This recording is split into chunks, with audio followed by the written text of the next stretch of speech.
Thursday, March 21st, 2024, and I am coming to you live on the stream. However, if you are not watching live, that is fine. You could watch this on a replay, either on my YouTube channel or on my Facebook channel, either place. Just let me know when you watched, if you watch live or on the replay in the thread, just say live replay. Also, really, really helpful if you subscribe to my pages. So this way you will get a notification when I am live. Other thing, I'm trying to direct people as much as possible to my YouTube page. It costs you nothing to subscribe. There's no subscription fee. Literally, all you do is go to YouTube, Vince August, find my page, subscribe. This way I can get a bigger audience there and then start monetizing this thing and make it bigger and bigger and bigger. The more you monetize, the more they move it up in their algorithm, the more people get to see this. So please like, subscribe, share, comment. That's why I do these live. Otherwise, there's no point to doing them live. This way you can give me feedback and I can answer questions as we're doing this. Okay. Crazy week. Started off with me Monday night on the Gutfeld show. Really great panel. We had a fun time. Kennedy was there. I'll let you know some news with regards to me and Kennedy. Jimmy Fallon was there. Kat Timpf was there. And of course, Greg Gutfeld. We tackled one of the topics we're about to tackle now, but we had, you can look it up on YouTube. We had a really good time. Great exchange. Thank you everyone for following me on Twitter, Instagram, and YouTube as a result of that. The numbers are pumping up. And listen, that's what I need in order to make this thing successful.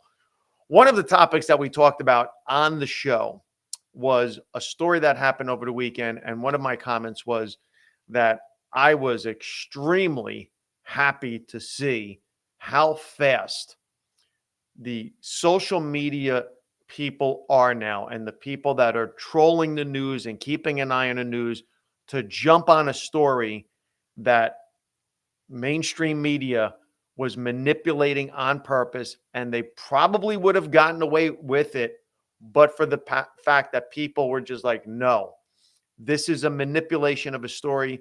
You're cutting, you're editing, and this is what the mainstream media does. I'm sorry to tell everybody, but these are facts. Wow, it just sounded like Andrew Cuomo when he was doing all those things. These are the facts. These are the facts. The facts are the facts. I do not make up these facts. Anyway, so Donald Trump was giving a speech, and during the speech, he was making comments about the auto industry.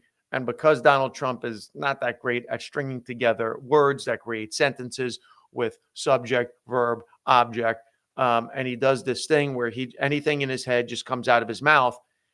He says, if I'm telling you right now, they're making cars in Mexico and they're bringing them here, and the Chinese are doing this. And if I'm president, 100% tariffs on the car, 100% tariffs, because Joe Biden is not going to do it. And if he doesn't do it, boy, it's going to be a bloodbath. It's going to be a bloodbath. And that's not even going to be the worst of it, but there's going to be a bloodbath. Now, clearly, what he was talking about at the time was the fact that he felt the auto industry would undergo a bloodbath. The media jumped on that. And listen, let's be honest. It was the left media, CNN, MSNBC, all of those media outlets, CNBC, all jumped on it and said, look, he is threatening harm to America. This is another January 6th threat. You don't elect me, there's going to be blood running through the streets. Worse than that, Sunday, Nancy Pelosi goes on CNN and is talking to, I think it's one of the Danas that they have there at CNN, who sits there and just stares as Nancy Pelosi saying, look, he's saying bloodbath. Her teeth are falling out. He's saying bloodbath. There's going to be a bloodbath. He's telling us what's going to happen if he doesn't. And, of course, the correspondent, the newscaster is just sitting there, not saying a word, not shaking her head, not saying, well, he was talking about the auto industry, nothing. Media runs wild with it. But if you're on Twitter, if you're seeing what's happening, everybody's saying this is not what he said. This is not what he meant. This is not what was going on. And then, of course, this was a great day for Fox News and all of the independents out there. Jimmy Dore, Joe Rogan, Russell Brand had a field day with this.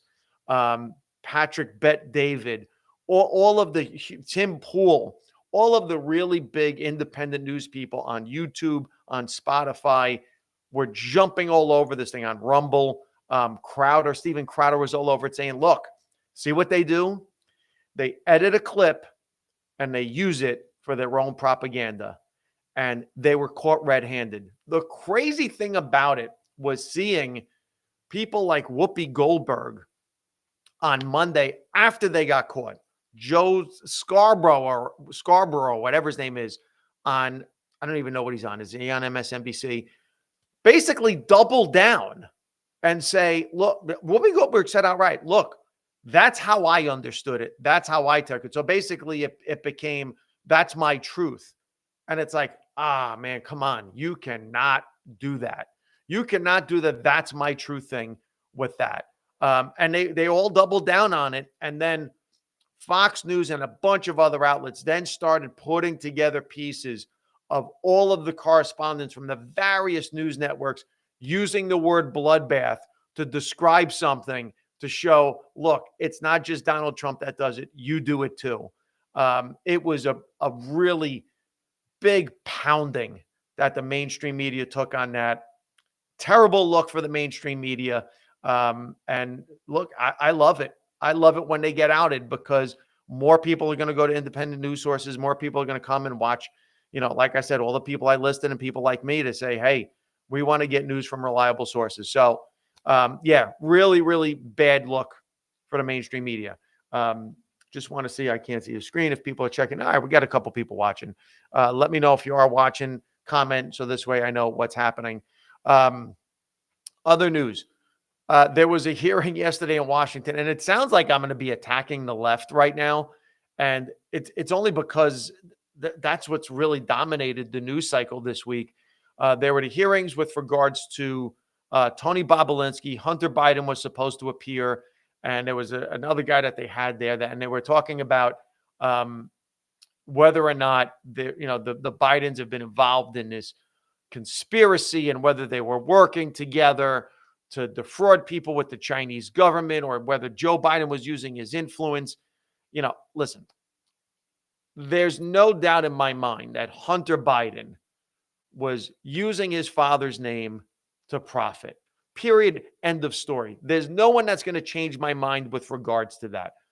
Hunter Biden 100% was using his father's name and influence to get himself positions, whether it be with Burisma or get meetings, and he was peddling off of his father's name. Now, how much Joe Biden was involved with that, how much he was profiting from that, I don't know. I haven't seen it.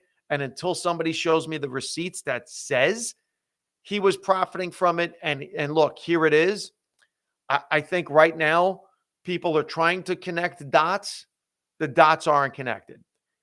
In my gut, do I believe he was involved in some of this stuff? Yeah. And the reason I say that it's not I'm against Joe Biden thing. It's I'm against Washington. And when you see people like Nancy Pelosi and you see people like, the guy who's glitching, who's leaving right now for the Republicans, who is the Senator, Mitch McConnell, and you see all of these people that have made millions of dollars on the stock market. When you see all of these people like Janet Yellen go from the private sector to the public sector, back to the private sector, when you see John Kerry go from private to public, when you see this guy, Sam Bankman-Fried, funneling money through his company, through the Ukraine, into the DNC, I think they're all corrupt. Bottom line, I don't trust any of them. And I think they get into politics basically to make money. This is why it's such a nefarious group of people down in Washington. And I don't trust any of them. I think it's literally become like the mob. Funny enough, I used the mob reference. Okay. And when people say, oh, Vin, isn't that a little bit extreme? No, because what do we do as a country? We're really good at selling guns all over the world. We're really good at promoting drug companies. So we're into drugs, we're into guns. That sounds like organized crime to me. Using the organized crime reference, continuing with the organized crime reference. So yesterday during the hearing, Alexandria Ocasio-Cortez has an opportunity to question Tony Bobolinsky, and it's a brutal exchange for her. She starts off by saying, did Joe Biden commit a crime? And Bobolinsky tries to start by saying, look, where I was sitting, what was going on? And she interrupts. She goes, no, it's a yes or no answer. And he goes, yes, he committed a crime. What are the crimes? He goes, well, you got RICO, you got this, you got that. She goes, and she says to him, what are the specific crimes? He goes, I'm telling you, RICO. RICO is not a crime. And she actually goes, RICO is not a crime. It is a category of crimes. And most lawyers, most people like me, and I'm sure most of the people in the room are like, what? RICO is a federal statute. It's 18 USC 1961 to 1968. And what RICO is, it's a racketeering statute. Now, under RICO, there are the 35 different crimes that are committed. And as long as you commit 2 of those crimes in concert with other people, you're charged under RICO. This is how they were going after organized crime when the mafia was big and everything else. So that's what was happening. And for whatever reason, she is convinced that this was not a crime. And she doubled down on it, tripled down on it on the internet. And Ted Cruz is like, you're wrong. And everybody was like, you're wrong.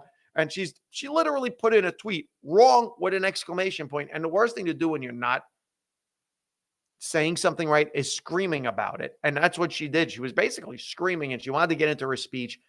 And these hearings, by the way, are an abomination. They really are terrible. And the reason they're terrible is they're not Q&As. It's one question and then I reclaim my time, steamroll the person sitting there to get out your 5-minute speech about what you think the hearing is about. Look, do I think Joe Biden is going to get impeached or indicted for any of this? No. Do I think it's a waste of time? I don't think it's a waste of time in the sense of sometimes you got to shine a light on this stuff. Whether or not it's through a hearing or not, I just don't know if there's any other way to do it. Because then what do? You just let these people in positions of power get away with this all the time. I mean, what is the other way to do this? I don't know. You guys are watching this. Tell me, how else do you get at these people and kind of point out, look, this is what you're doing? Want to check in. I'm seeing some thumbs up. Nobody watching, but want to make sure if there's any comments. I'm going to do that while I'm doing this. So yeah, AOC, major botch on that. If you don't know what you're talking about, you really have to make sure that you don't double down and triple down. And we saw the same thing with Bloodbath. When you're screwing it up, I mean, just own it. Own the screw up and say, look, man, this wasn't cool. This wasn't right. They screwed this thing up, whatever it is. Okay. The most important story of the week in my mind happened on Monday. So the Supreme Court, I'm not going to get into the full details of the argument. Basically, what it comes down to is this. Can the president and the White House decide to suppress information on social media, in the news, if they deem it to be dangerous to society? My answer to this every single time is no. I do not want to see any more rights taken away from American citizens when it comes to free speech. I always err in the side of allowing free speech to happen. You don't cut off free speech. And so one of the questions I think by Justice Ketanji Brown was, well, what if there is some social media challenge out there that has kids jumping off a bridge? And it's leading to kids jumping off a bridge and they're jumping to their deaths. And you could stop this by saying, look, don't do that. And I'm like, okay. So you're trying to say we are going to give the White House the power to suppress stories in the news, suppress information or whatever on social media to protect people. Well, why don't you just do what you just did and basically said, look, everybody, message from the White House. There's a thing on social media, there's a trend on social media where they're asking kids to jump off a bridge. Parents, tell your kids, don't jump off bridges. I much rather prefer you combat bad information with good information than You combat what you think is bad information with suppression. Because once you give our government rights, you never get them back. We saw it with the executive orders that they were doing during the pandemic. We saw Governor Murphy in New Jersey going wild with executive orders. Wow, that was bad. Wild with executive orders. We saw Governor Cuomo going wild with executive orders. It was really bad. It was really, sorry, I knocked the camera down. It was really bad. So the Patriot Act, another thing that came out of 9/11. You know, you give away rights, you never get them back. And to say, well, you know, there's misinformation out there. Well, what's the misinformation? Because the lab leak theory originally started as misinformation, and now, although maybe not proven, is the more likely than not. This wet market thing is just about dead. So now the lab leak thing that was a conspiracy tin hat thing, all kinds of wild conjecture about it, turned out, you know, now that's the lead story. The remdesivir, the stuff that Joe Rogan was taking with that they were calling horse dewormer, turned out, you know what, a great, and I don't think that was the remdesivir. If someone knows what it was that Rogan was taking, I'll do a quick search.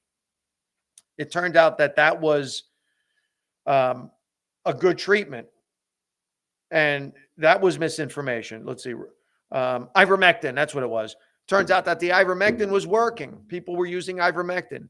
What were some of the other things? The Hunter Biden laptop thing that we saw wound up being completely true. That was suppressed. So I always err in the side of allow the speech.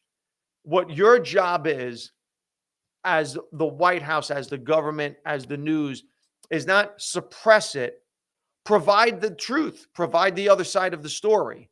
Because just by suppressing it and saying, you know what, we're never going to talk. I mean, because think about it. Think about if the lab leak theory was suppressed and then basically we're never going to discuss it. You know what? It's just not an option. They could bury that and never revisit it. We're seeing it, you know, in New Jersey that, you know, Governor Murphy promised this postmortem on what he did and didn't do during the pandemic. And there's going to be this investigation. Where is it? Where is it? And we saw also in New Jersey, one of our local senators, Paul Sarlo, introduced a bill in New Jersey to suppress the Oprah requests. Basically, what this was is, you know what? We don't like the Open Public Record Request Act as it is. We find it to be dangerous. We don't think the public should have access to all of this information. So here you have Paul Sarlo in New Jersey trying to suppress the rights of citizens to get public records and information. We have the Supreme Court justices arguing, isn't it better that the government has control over information and makes decisions with regards to what's safe, what's not safe out there? I mean, this is happening a lot. We have this bloodbath story that happened where all of a sudden it's, you know what, here, we're going to play this snippet. Turns out the snippet is wrong. Where was the government stepping in there? Where was the White House on that to step in and say, listen, you know what? He's our opponent and he's wrong for a lot of things. And there's a lot of things you can go after Donald Trump. You don't have to make up a fake story to go after Donald Trump for saying stupid stuff. Let's be honest. He gives you plenty of information, plenty of statements, plenty of things that he puts out there that you could bury him on. Why are you going after the fake one? Because they love to sensationalize and they love words like bloodbath. They love words like vermin. This is what they want.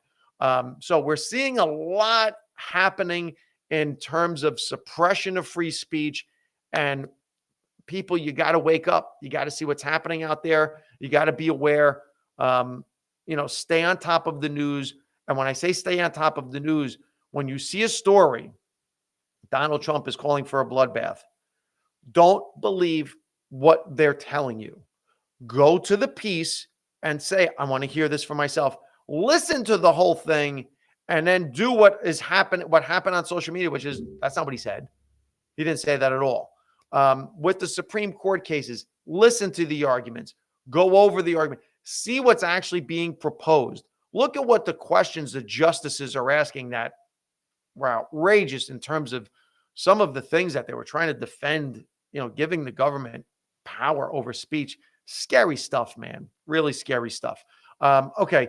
We're about 20 minutes in. I'm going to check in, see if there's any questions. Again, I don't see a bunch of people on the live feed.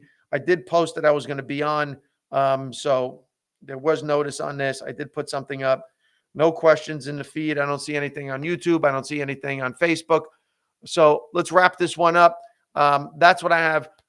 My Kennedy news that I started off this podcast with. I will be on Kennedy's podcast tomorrow, Fox Nation. And I'm talking about the Kennedy that works for Fox News that used to be with MTV, not RFK. Although I would love to talk to RFK. I got to be honest with you. But he's so far, in my mind, sounds the most sane of the three people running for president. But I'm going to be on our podcast tomorrow. Probably going to get a new Gutfeld date. I'll share that with you. Doing comedy around New Jersey, doing an event in close to New Jersey on Saturday. Going down to Naples, Florida. I'm going to be at Off the Hook Comedy Club. I think it's April 12th, 13th, 14th. I'm opening for Kevin Nealon. Listen, I'm opening for Kevin Nealon.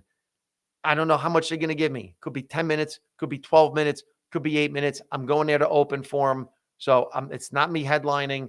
You're going to make Kevin Nealon money. You're not going to make me money. But if you want to watch and see me for 8 to 10 minutes, I will be there. Again, I don't know how long of a set they're going to give me, but I'm going down there to open for Kevin Nealon and working on coming up with a new hour. I don't take my new hour sets lightly. I like to give people all new stuff.